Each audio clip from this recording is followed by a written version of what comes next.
Hey there, folks. Thanks so much for joining me here on Wave Now. I'm Myra, and sorry, hope your day is going great so far. So, we are talking about high blood pressure today. And when we talk about high blood pressure, we generally think this is something that impacts adults, and it does, but it also can impact children. Actually, a new global study shows that the rates of high blood pressure in kids have nearly doubled over the last 20 years. And in Kentucky, where childhood obesity rates, they are among the highest in the nation. This is especially concerning for us here. So joining us today is Dr. Norton Talley, a cardiologist with Norton Children's Hospital. She's going to help us understand why we're seeing more high blood pressure in kids and what parents can do to help their kids and what we can look out for. Dr. Talley, thanks so much for joining us today. I really appreciate your time. Thank you for having me. I appreciate it. So tell us, why are we seeing this trend? Why is it becoming more common? So, Myra, I would say that in terms of elevated blood pressure readings and hypertension, especially in pediatric patients, we've always seen that they're more elevated. They've been kind of steadily elevating over time. I think it's more so in terms of, in which the article relates to, in terms of the worldwide hypertension rates, is that we have different ways of, in terms of guidelines that we follow. And so you'll see some discrepancies there, as well as in terms of knowing that elevated pediatric blood pressures can lead to adverse adult outcomes in terms of from a cardiovascular risk perspective. And so in regards to why we're seeing these elevated rates, I think it's more so related to the fact that we're just getting a little bit better at detecting it, especially at the primary care level, which is leading to more intervention, earlier intervention, which then leads to subsequent referrals in terms of to our other specialty centers, especially with our pediatric and my kidney colleagues as well. So we often hear high blood pressure, as I mentioned, it's an adult thing, but is it something, why are we seeing it more in children and teens? And if you are an adult with high blood pressure, does that necessarily mean that you may have dealt with it as a younger person as well? I don't know if that question makes sense. No, that makes perfect sense. So in terms of the latter part of your question, in terms of adults wondering if they had high blood pressure as a child, they might have. Back then, we didn't realize that having long-standing elevated blood pressures could lead to more adult onset hypertension. So there could be a connection related to that. And then in terms of why we're seeing more patients, especially pediatric patients that are having elevated blood pressure, a lot of that has to do with something that you alluded to earlier in terms of our obesity rates that are also very high here in Kentucky as well. And so that is all secondary to dietary, kind of more lifestyle factors, including our ultra-processed diets. So things that you can easily grab from the cabinet or the pantry that are already pre-made, that actually have less nutritional value to them and have more of those other components into them, such as sodium and more trans and saturated fats as well. Okay, so you touched on a lot of interesting things there. But for those of us that do not know, like what happens to our body when our blood pressure is high? Yeah, so when our blood pressure is very high, that can lead to some people can have symptoms such as headaches, vision changes, and that over time, this can actually affect every organ system in the body. And so there's a reason why hypertension is usually referred to as more of a silent disease. So some people might experience symptoms, some people might not experience any symptoms until it's too late. And that can lead itself to being revealed as a stroke, could be a heart attack, and could also affect in terms of our vision, could also affect our kidneys as well. So it can affect really every organ system in the body. And is that something that those impacts come later in life, or are we seeing some of those impacts in younger people as well? So we're also seeing some of that also affect some of our younger patients. So I personally work in our metabolic clinic here at Norton Downtown and Novak Center. And there we have seen lots of rates of pediatric hypertension, where we're also working closely with our kidney colleagues as well. And so those patients might have effects in terms of damage to their kidneys, which we sometimes see. We can also see that in these patients that we see that with the chronic chronic stress that the heart is taking from these elevated blood pressures, that the left side of the heart will get thicker with time, which can then lead to other poor prognostic factors later on in life. So we're already seeing this in our pediatric patients. Wow. So we talked a little bit about how poor diet and Mhm. other things can lead to high blood pressure, but there's also other things that it can have like a ripple effect. We talk about poor sleep, chronic stress, and we know we are, as adults, I feel like who isn't stressed, right? But our kids, we cannot, just forget about the stress that they're also going through as well. But that can also affect a child's blood pressure as well. Yes, absolutely. In fact, with poor sleep, that has been associated with elevated blood pressures when they looked at it in terms of during the day and during at night, and multiple other studies. There's been associations also with obstructive sleep apnea, which is also not always weight related as well, that can lead to adult onset hypertension. And then in terms of chronic stress, so yes, chronic stressors that adults experience from day to day, whether or not you got to go and pick up your kids, or you're running late for a meeting. Yes, those kind of chronic stressors can lead to elevated cortisol levels, which then can ultimately lead to elevated blood pressures. Now, for children, those stressors can look in the sense of kind of what's going on in the home. We sometimes refer to that in the pediatric community as adverse childhood experiences as well. And those can be things, those other chronic stressors in terms of like food insecurity, when's their next meal going to be coming in, transportation issues, even exposures to smoke in the home, for instance, can even lead to pediatric hypertension or elevated blood pressures in a sense. All right. So all these environmental exposures, these chronic stressors in the home, the things that we don't even necessarily think about on a day-to-day basis, can also lead to these elevated blood pressure levels that we're seeing in our patients now. Yeah, you mentioned so many things that I think that we don't even think about that really do have a toll on our kids. If you have a question for Dr. Talley, please put it here in the comments and I'll try to get it over to her in relation to high blood pressure and children. Okay, so I know I'm a mom of two, and it is hard really to get our kids off of their devices, away from the TV, away from the screens, the video games, their phones, but physical activity is so important. It can really help kind of deal with some of these issues. Absolutely, absolutely. And so actually current guidelines recommend at least 60 minutes of physical activity a day, especially in school age and adolescent children, in terms of helping to decrease that risk of elevated blood pressures or development into hypertension. In terms of what that level of activity looks like, that's usually what we say is moderate intensity, or where you can have a conversation doing it. And one of the things that I always recommend to my families is that try to make it something to where the whole family is involved. So this could be even doing a daily walk around the neighborhood. It could be even going to the local park, going for a bike ride, those kinds of things. Family activities, when everybody does it together, it makes it a much more enjoyable activity, and you're not just kind of singling individuals out in that perspective. And it's overall good for everybody's health in terms of helping to improve everybody's blood pressure. So that's one of the things I usually recommend to families, and also setting like set times, being very regimented, especially when we start talking about using our devices, such as our tablets and our phones.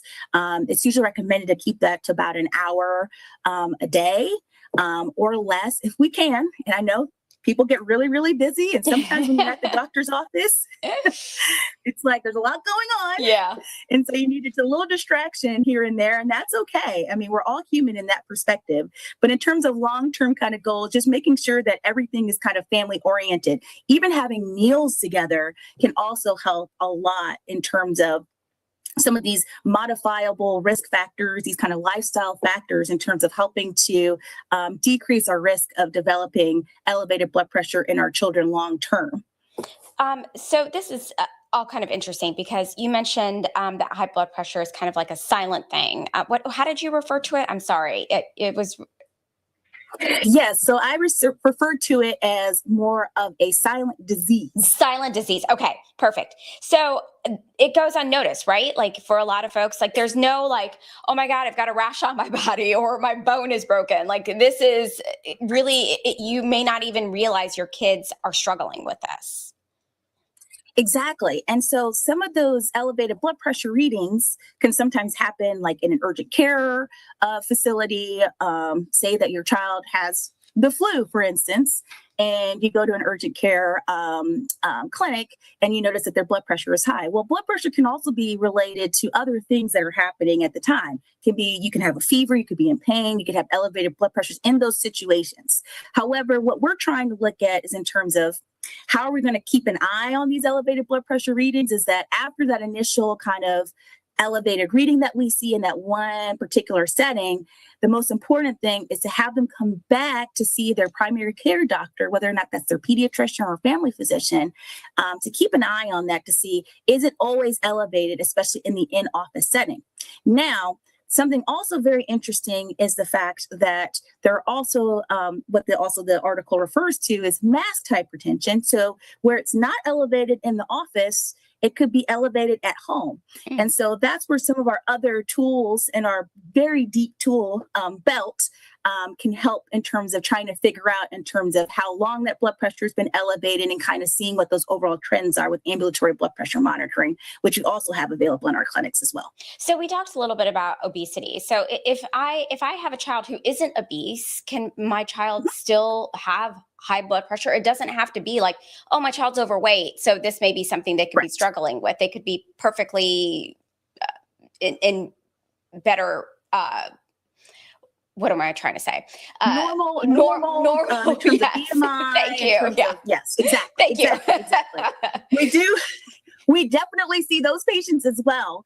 And so that's one of those things is that while obesity has a lot of links in terms of hypertension and elevated blood pressures, we're also seeing patients that have the normal BMI per se, or the normal weight and the normal kind of weight for length kind of measurements, and are having elevated blood pressure. And a lot of that can also be related to things that we can't truly fully control. So not just outside of diet and activity level, it could also be related to our genetics as well.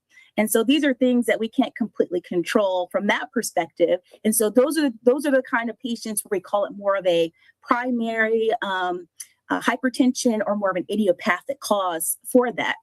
There are also some patients that have disease in terms of the vessels that go to their kidneys, could have things in terms of narrowing and parts of other large blood vessels that could be related to those elevated blood pressure readings, and they're a normal kind of body habitus.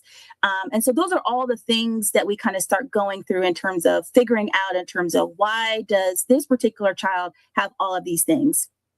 And so that could also lead to other further testing to be discussed with your primary doctor as well, who will probably more than likely refer out to somebody such as myself as in cardiology and from the nephrology team, which is our kidney doctors. So, okay, if your child is diagnosed with high blood pressure, then what do you do? Is it lifestyle changes? Is it medication? What do we do? Yeah. So what we usually start off with is we try to do more lifestyle modification. So a lot of this has to do with really good history taking, discussing kind of what are the norms in terms of the eating habits within the family, activity levels of the child, how much time they're spending on their screens, and trying to come up with a plan and approach to mitigate that.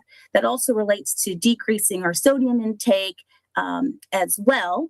And then again, increasing our activity levels in response to kind of what we get from that primary history. Now, after that, after a period of anywhere between 3 to 6 months, if that hasn't improved, then we start talking about medications, because high blood pressure, again, is a silent disease. And so we don't want any of those adverse events to happen to our children. And so that's when we start talking about medications to kind of help lower the blood pressure. I'm sure that's scary for parents, though, because I mean, I think most parents, like, we want to not overload our children with unnecessary Yes. medication. But of course, if it is necessary, you want to be proactive and do the right thing. But putting your child on blood pressure medication is kind of alarming. It is really alarming. And so, one thing that I always do when I have these conversations with my patients is I tell them that, we're going to try everything in our power to not start the medication. Even in some of my first visits, especially in my metabolic clinic, the one thing that I tell families is that we're going to do all these other things in terms of changing our diets, trying to change our sodium intake, all of these things, increasing our activity level before we have to get to that point. And it's usually through a shared decision-making model while also talking about the risks and benefits of starting it. The other thing that I also tell families is that for some kiddos, they might not need to be on it for a long term, but that's also on a case-by-case basis for that. I also make sure to tell all of my families in terms of what are the risks associated with the medications, potential side effects as well. And then we come up with a medication regimen for them and for their family that's very useful in terms of helping to lower blood pressure as well. What's the youngest child that you've seen or you've heard of who's diagnosed with high blood pressure? Ooh, the youngest one that I've had come through my clinic that otherwise we ruled out everything else in terms of what was going on in terms of if it was something related to that vessel that goes to the kidneys or that big vessel that goes out to the rest of the body, if there was any issues with that. Once we ruled all of that out, I've started blood pressure medication in someone as young as about 7 years of age. And that was because it was just so poorly controlled. And we were starting to see changes by ultrasound of their heart in terms of how that left side was pumping and how thick it was. Wow, 7. Yes. 7. Wow. Okay. So let's have a real heart to heart here, Dr. Talley. If there's one thing that you want parents to know about with this conversation, they can take away, what is that one thing? The one thing that I want everybody to know is that be an advocate for your child. If you see that the blood pressure is elevated in an office setting, just make sure to just kind of schedule a follow-up just to make sure that it's consistent and to keep an eye on it. The other thing is that if you know that you have a significant family history of elevated blood pressures, or you've had repeatedly elevated blood pressures in the in-office setting, I'd love for all of my patients to be able to acquire a blood pressure cuff that they'd be able to use and be taught with by their primary care doctor, just to keep further tabs and a further diary of all of these numbers, and that you're not alone in this journey. You've got a whole cadre of physicians that are here in and around Louisville that are all advocating for your child as well. And so we all want what's best and to help mitigate these future adverse cardiovascular events. Okay. And I know we are in the holiday season. It's cold outside and we always think, right? Like, oh, I'm going to do better come the new year. We're going to do this as a family. But what advice do you have for folks? Okay. They know that their child is struggling right now. Maybe they're seeing some of these signs that we're talking about today. But what advice do you give them? Okay, yes, the cold weather. So I am originally from South Carolina before coming this way. So all the cold weather and the ice and the snow, especially yesterday, was very much so a surprise coming over here to Kentucky. So I completely understand. It's sometimes not very feasible to go outside in the snow and try to go walk around the block. That doesn't seem to be very something that was very doable in those kind of circumstances. Honestly, anything that can get your heart rate up, especially during these kind of wintry days, is something that I also advocate a lot for my families too. I have some patients that love to do TikTok dances, whatever the latest dance trend is on TikTok. Just Dance is also a really, really good game that, again, is kind of blurring the lines in terms of the screen time and in terms of cardiovascular health. But when you're doing an activity for 30 minutes and you're getting your heart rate up, that's another way that we're getting our bodies active. Mm-hmm. So there's all different kinds of ways to be a little bit creative in terms of how do we get that activity level in, and we can do it as a family. I'm sure I've had a lot of parents that got involved in their kiddos TikTok videos in terms of trying to recreate the dance trends. And so it gets everybody involved in that sense. Sure, absolutely. Okay, Dr. Talley, this has been a great conversation. What am I not asking you that you think folks need to know about before we wrap it up today? I think that people should know that the primary care provider is going to be our first front line in terms of helping to address these high rates of pediatric elevated blood pressure readings and high blood pressure readings. And so that is something in terms that we're working on in terms of better detection rates, as was evidenced in this study. And from that perspective, if you're getting referred to another specialist to further kind of address the elevated blood pressure, just know that we're all, again, here on the same team. We're all here to kind of help your child succeed and help your family succeed. So anything that we can do as a group to kind of help for that success and help decrease those future events, that's what we're going to do. Okay. I know you mentioned that high blood pressure is a silent disease, but are there any warning signs, anything that pops up that maybe we should start to dig deeper about? So it makes it kind of hard because for some patients, they can't really tell us exactly what's kind of going on with their bodies, especially the younger kiddos. And in terms of more of our older kiddos, a lot of the symptoms that they have are actually similar. I wouldn't say it's exact to what some of our more adult patients typically experience. I can recall of one patient that I worked with who was having symptoms of some headaches, constant headaches every day, or frequent nosebleeds, and didn't understand the reason why, but their blood pressure was completely through the roof. So those are some just very small examples, not exact, of what that could look like in terms of other kind of signs and symptoms. And sometimes it's just overall just fatigue as well. Kind of seeing those high blood pressures over time can make anybody feel really, really tired, almost as if they've been running a marathon the whole time. So it's very non-specific in terms of the symptom, which is why it's very hard to kind of pinpoint and pick up on what exactly is it in terms of the symptoms. Is it related to the high blood pressure? Is it something else? Either way, making sure to follow up with your doctor is paramount in all of this. Perfect. Dr. Talley, thank you so much for your advice and talking to us about this important topic. I really appreciate all that you do. Folks, if you have questions, advocate, as Dr. Talley said, talk to your child's physician. It's all right to ask the questions. It's okay it's your child. You have every right to, be persistent if you feel like something isn't right. I appreciate all that you do, Dr. Talley. Thank you for having me. All right. Folks, have a great day, and I will see you later here on Wave.